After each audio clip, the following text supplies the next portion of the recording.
following is from the Agency for Instructional Technology, AIT.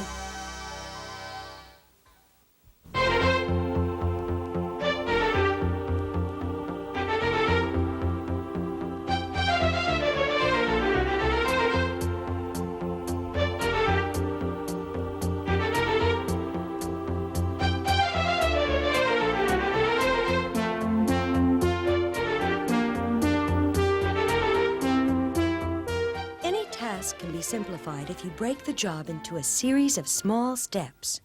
In this program, Paul will explain the series of steps you go through to draw.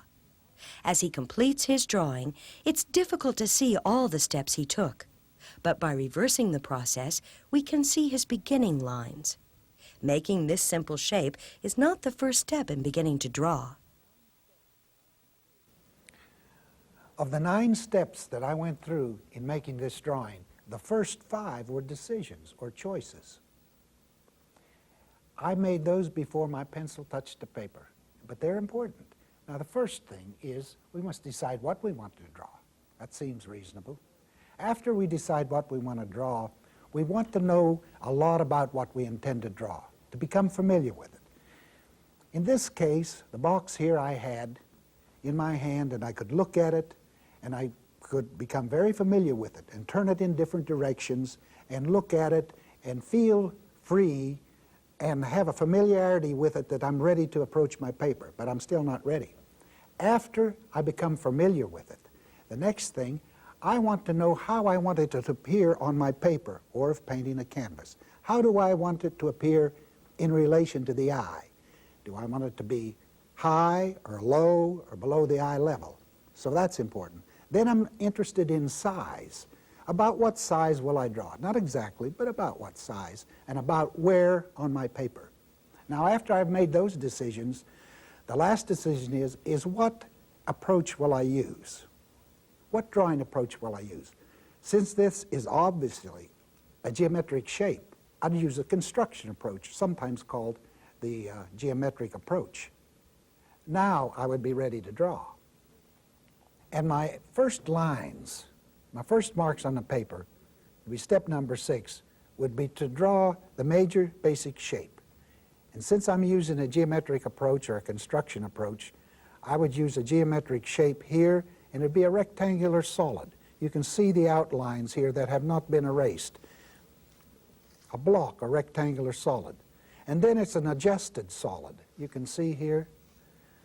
The next step would be the minor shapes. And minor shapes could include this top, or we could include it with the major shape and adjust it. But the real minor shapes would be the ridges that come around here, like here and here and here, all the lines that go through here, and the little brads, decorations that you see here and here and here. And we call those details. So the detail would be next. Now the final step, step 9, would be to shadow. And I've determined a light source that comes this way, so that would mean the lateral side here would be the darkest, furthest away from the light source. And then the side down here would also be in some shadow, but not quite as dark as this shadow. Drawing is done in an orderly way, through steps. Now, I've used 9 steps. They're not set in stone. You may combine some of them, use 6, or you may extend them and use 10 or 12. But the thing that's important is that you do have steps and that they are in order. Now let me take you through these steps with a drawing demonstration. I'm going to use a landscape. And the most important part of this landscape is a large tree, a live oak, a double-trunk live oak. Now after I've decided that in my drawing, my first step, I must know something about what I'm going to draw. Now, I sketched this tree because I had it in my front yard. I learned about it, I looked at it, I looked at the shape of the foliage, I looked at the shape of the trunk. I even made detail drawings down to the right of the bark, so I'd remember it when I came to actually drawing it. Now, after I learn and satisfy myself that I'm familiar with what I intend to draw, I think of the next step. And the next step is, how do I want it to appear on the page or on the canvas? Do I want it to be looking down on it? Do I want to be looking through it? Or do I want to be looking up on it? The eye level. I must establish an eye level. After I've established an eye level, and in this case I decided that I wanted to look through it, as I did in the original sketch. The next step is what size and about where do I want the tree to appear on my page. I could place it here in the upper left, or over here in the upper right, down here in the lower right, or over here in the lower left. Now this is a choice of mine. I've decided to place it here in the lower left. Now after I've made that decision, my next decision is what drawing approach will I use? I could use a gestural approach, light, loose approach, or I could use a tonal approach, using only tone and no line. Or I could use a construction approach, and that would work, all would work. As an approach, I've chosen contour or the outline approach, because that's the way I've made the original sketch. Now I'm ready to draw. Here I have a suggestion of an eye level, and that's about the first thing I want to establish in a drawing, is the eye level. I've already determined it, but now I want it down on my paper. So the eye level or the horizon line, and I selected a view where the trunk of the tree came up through the eye level. So the next step after those are established is the major shape. And the major shape of the tree, which is the most important part of this picture. The foliage is in a circular shape. Not exactly a circle, but an oval. And there are layers of it. So lightly I suggest the major shape of the foliage here, and also the major shape of the trunk, which is really part of the major shape. And since this was a double trunk tree, I'll have two trunks coming up here. And these are done usually lightly, just to establish a space, and it's really part of your design. Now that's the major shape of my dominant in my picture. Next, I think about some minor shapes. And to balance my picture and add interest, I have a minor shape here, and I'm abstracting a house. Say this is a farmhouse. And it's over here. It also helps balance my picture and add visual weight. So we have the minor shapes here. Other minor shapes may be background, fence posts that I'll put in here. Notice I can turn them in various directions. Adds a little more interest. So I'm drawing minor shapes now.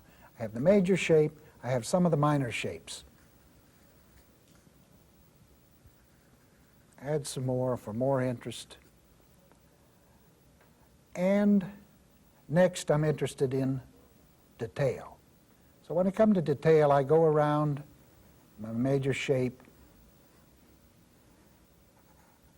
and refine. You're actually refining here as you put into detail, making some corrections.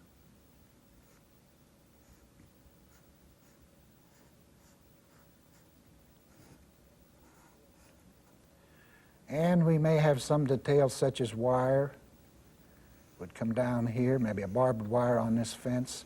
That'd be detail. Details would be also here in your grass, clumps of grass around your tree. It would also come into the bark, the texture. That would be detail.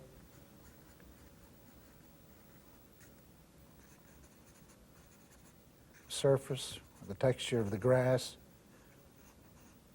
And over here, the detail might mean a doorway, a window, another doorway, a background. And then the next and last step, after I have the major shape, the minor shape, the details, is shadow. And here I've determined the shadow as coming from upper right, going this direction. So that tells me now, as I shadow, forms opposite of the light source will be the darkest. And in shadowing, I remembered that some of the tree leaves were in this shape, radiating. And I'll have shadows cast on the trunk and form shadows down the side of the tree.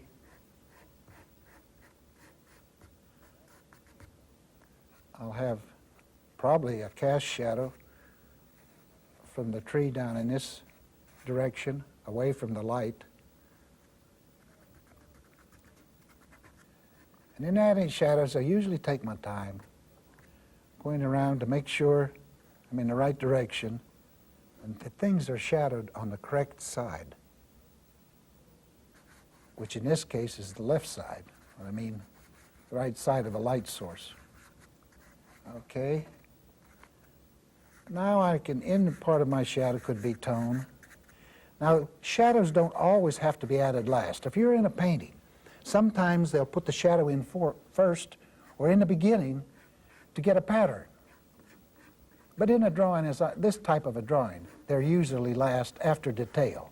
But sometimes, I say in a painting, you're not interested in the, you're interested in the shadow patterns before you are the detail. So in drawing, we have to make those exceptions depending on what you want to do and what your aim or your purpose is. Now I've gone through the steps there, and in the general order of the major, minor, detail, and shadow. And the rest is simply refining. How many times have I had students ask me, how do I get started? Well, one way is the steps we're showing you today. And if you follow these steps, you're going to have a lot less problems with drawing and you're going to have a lot better pictures. You can practice these 9 steps with any nearby object or scene. For example, pick something in the room you can study. Go through these 9 steps and make a drawing. Once you've completed that sketch, draw the same object, but make different choices at each of the various steps. If you sketched a cup sitting on a table, try drawing the cup as it would look if you stood directly over it. Be aware of the choices you make before you begin to draw and as you draw. There are other things that you want to learn, but 90% of drawing is knowledge and procedure. Before you begin to draw, recall those steps. 1. Decide what you're going to draw. 2. Study your subject. 3. Choose a viewing angle. 4. Pick where it will be placed and its size. 5. Select a drawing approach. With these decisions out of the way, you can begin your drawing, relying on the remaining steps. 6. Draw the major shapes. 7. Add any minor shapes. 8. Include any details. 9. Complete the drawing by adding shadows. These 9 suggestions will serve you for drawing anything at any time.